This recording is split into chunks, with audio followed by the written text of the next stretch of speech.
বিরতির পর আবারও আপনাদের স্বাগত।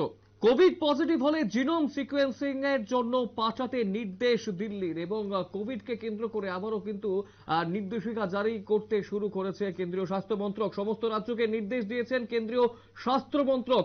তবে জানা গেছে 93% আক্রান্তদের মধ্যে রয়েছে মৃদু উপসর্গ, এবং 752 জনের মতো এখনো পর্যন্ত আক্রান্ত কিন্তু দেখা যাচ্ছে। রয়েছে কিন্তু কিছু মৃত্যুও।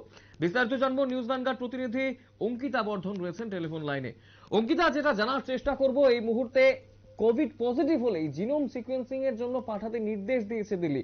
কোভিডের পরিস্থিতি এই মুহূর্তে কি অবস্থায় রয়েছে গোটা দেশে, কি জানা যাচ্ছে?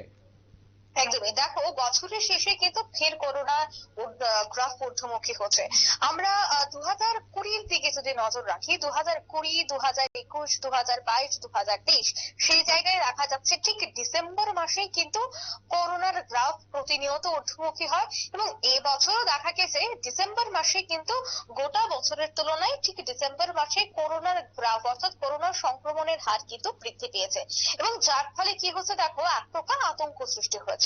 এবার এই উদ্বেগের কারণ কিন্তু করোনার JN.1 ভেরিয়েন্ট, অর্থাৎ নতুন নয়া এই ভেরিয়েন্টকে কেন্দ্র করে রীতিমতো কিন্তু আতঙ্কিত। অতি দ্রুত এই ভেরিয়েন্ট সংক্রমণ ছড়াচ্ছে, এবং এই ভেরিয়েন্ট নিয়ে উদ্বিগ্ন এই মুহূর্তে কিন্তু কেন্দ্র। রাজ্য সরকারগুলি সতর্ক থাকতে এই মুহূর্তে পরামর্শ দেওয়া হয়েছে, কিন্তু এবার কেন্দ্রের তরফ থেকে সমস্ত রাজ্যকে পজিটিভ কোভিড স্যাম্পলের যে জিনোম, যা তুমি বলছিলে কিছুক্ষণ আগে, সেই জিনোমের স্যাম্পল পাঠানোর জন্য নির্দেশ দেওয়া হয়েছে। শুক্রবার রাজ্য সরকারগুলি এই নির্দেশ দিয়েছে। ঠিক এমনটাই স্বাস্থ্য মন্ত্রক সূত্রের খবর রয়েছে। দেখো, করোনা নতুন করে সংক্রমণ ছড়ানো বা সংক্রমণ শুরু হওয়ায় পরিস্থিতির উপর কিন্তু এই মুহূর্তে কড়া নজরদারির জন্যই জিনোম সিকোয়েন্সের নির্দেশ দেওয়া হয়েছে কেন্দ্রের তরফ থেকে। দেখা গেছে গত সপ্তাহে কেন্দ্রের তরফে করোনার নয়া ভেরিয়েন্ট নিয়ে এক প্রকার সতর্ক জারি করা হয়েছিল, এবং যে সংবাদ আমরা একেবারে ধারাবাহিকভাবে প্রতিনিয়ত নিউজ ভ্যানগার্ডের পর্দায় তুলে ধরেছিলাম। এবং এখনো পর্যন্ত কিন্তু সংক্রমণ ভয়ঙ্কর পর্যায়ে পৌঁছায়নি। ওমিক্রনের সাব ভেরিয়েন্ট হওয়ায় JN.1 ভেরিয়েন্ট কিন্তু এই মুহূর্তে অতি সংক্রামক। তাই আগামী কয়েক সপ্তাহ সংক্রমণের ব্যাপক বৃদ্ধি পেতে পারে। এই মুহূর্তে দেখো কিন্তু অঙ্কিতা, একটা বিষয়, যেটা কোভিড নামটা শুনলেই কিন্তু আমাদের সেই ভয়াবহ যে দিনগুলো সেগুলোর কথা মনে পড়ে যায়, লকডাউনের কথা মনে পড়ে যায়। এই মুহূর্তে কোভিডের সংক্রমণ কোন জায়গায় রয়েছে, এবং গোটা দেশে তার বিস্তৃতি কতটা রয়েছে, এবং স্বাস্থ্য বিশেষজ্ঞরাই বা কি বলছেন এই বিষয়ে?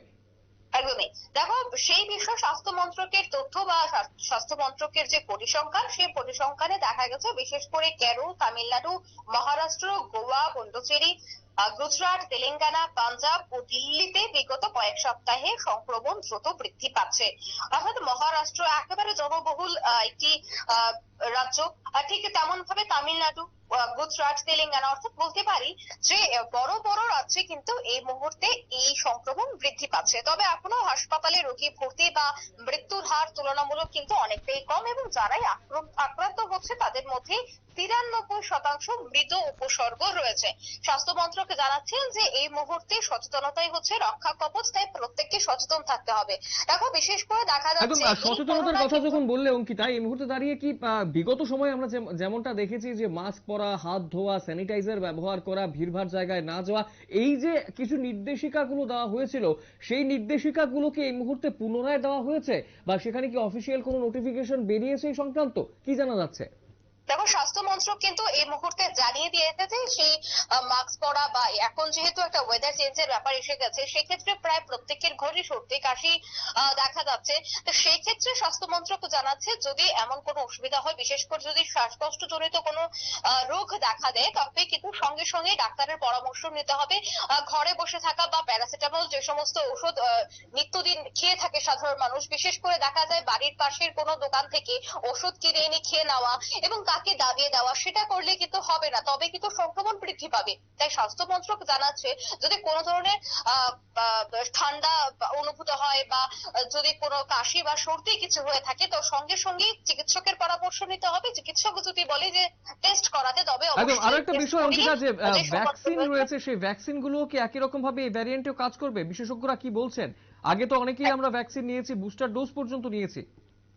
দেখো, ভ্যাকসিন গুলো কিন্তু দেহের যে একটা প্রতিরোধ ক্ষমতা, সেই প্রতিরোধ ক্ষমতা বাড়াতে সাহায্য করবে। সেক্ষেত্রে যে একেবারে করোনাকে দমন করে দেবে সেই বিষয়টা কিন্তু নয়। ভ্যাকসিন গুলি দেওয়া হয়েছে যাকে কেন্দ্র করে যদি এই করোনা সংক্রমিত হয় শরীরে, তাহলে যেন আমরা প্রতিরোধ ক্ষমতা আমাদের শরীরে যথেষ্ট পরিমাণে থাকে, যার কারণে সেই রোগটা আমাদের শরীরে সহজে আক্রমণ করতে পারবে না বা আমরা প্রতিরোধ হতে পারবো। তো সেই ক্ষেত্রে সেই ভ্যাকসিন গুলি দেওয়া হয়েছিল, কিন্তু এই মুহূর্তে কিন্তু সেই ভ্যাকসিন গুলো অবশ্যই আছে, যার জন্য এই মুহূর্তে দেখা যাচ্ছে যে করোনা আক্রান্ত হলেও খুব তাড়াতাড়ি সুস্থ হয়ে যাওয়া বা বেশিরভাগ ক্ষেত্রে দেখা যাচ্ছে প্রায় 93% মৃত উপসর্গ রয়েছে। অর্থাৎ করোনা কিন্তু একেবারে জাঁকিয়ে বসতে পারছে না সাধারণ মানুষের গায়ে, বা বিশেষ করে যে মৃত্যুর গ্রাফ সেটাও কিন্তু বাড়ছে না। হ্যাঁ, সংক্রমণ অবশ্যই বাড়ছে, কিন্তু একদম অতি দ্রুত কিন্তু সুস্থ হচ্ছে সাধারণ মানুষ। ঠিক, সেক্ষেত্রে আগে যে ভ্যাকসিন গুলি দেওয়া হয়েছিল একদম তাতে কি হয়েছে যে প্রতিরোধ ক্ষমতা প্রতিনিয়ত বেড়েছে, যার ফলে এখন করোনা আতঙ্ক বটে, কিন্তু সতর্ক থাকতে হবে। কিন্তু প্রতিরোধ ক্ষমতাটা থাকায় সেই করোনা একেবারে জাঁকিয়ে বসতে পারছে না বা সংক্রমণটা ছড়াতে পারছে না। অর্ণব, অসংখ্য ধন্যবাদ অঙ্কিতা বিস্তারিত তথ্য তুলে ধরার জন্য। 93% আক্রান্তের মধ্যে রয়েছে মৃদু উপসর্গ, এমনটাই কিন্তু জানা যাচ্ছে। কোভিড পজিটিভ হলে জিনোম সিকোয়েন্সিং এর পাঠানোর নির্দেশ দিয়েছে ইতিমধ্যে এই কেন্দ্র। করোনাকে কেন্দ্র করে আবারও কিন্তু নির্দেশিকা জারি করছে কেন্দ্রীয় স্বাস্থ্য মন্ত্রক এবং সবাইকে সচেতন এবং সতর্ক থাকার নির্দেশ কেন্দ্রীয় স্বাস্থ্য মন্ত্রকের। সময় ছোট বিজ্ঞাপন বিরতির, রয়েছে অন্যান্য সংবাদ, সঙ্গে থাকবেন।